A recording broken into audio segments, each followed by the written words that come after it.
Bienvenue, nous allons voir comment nous calculons le taux de répartition. Donc,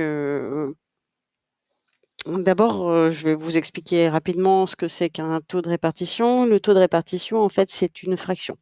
C'est-à-dire que c'est le nombre de parts divisé par enfin, le nombre de la part divisé par le nombre total de toutes les parts.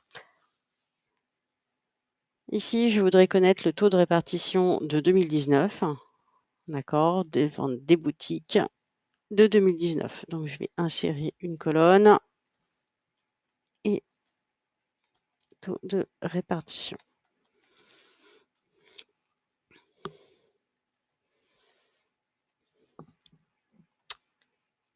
Alors, pour pouvoir calculer le taux de répartition, j'ai besoin d'abord d'avoir le total de ma colonne. Alors attention, attention, il a bien pris 2019 là, hein, donc là je vais hop, corriger l'action.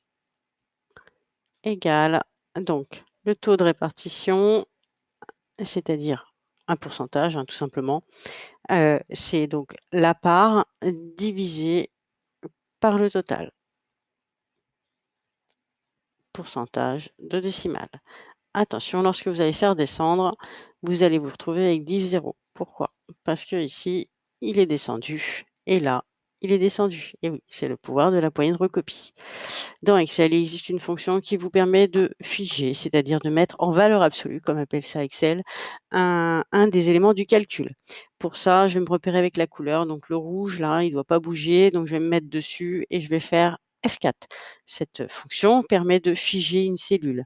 D'accord? Donc là, vous voyez, ça a mis des dollars. Si des fois la fonction F4 ne fonctionnait pas sur votre ordinateur, eh bien, vous pouvez rajouter des dollars devant la, la colonne et devant la ligne et ça va figer votre résultat. Ce qui fait que quand vous descendez ici, hop, et vous voyez que là, c'est bien cette ligne-là et on a repris tout le temps ce calcul-là.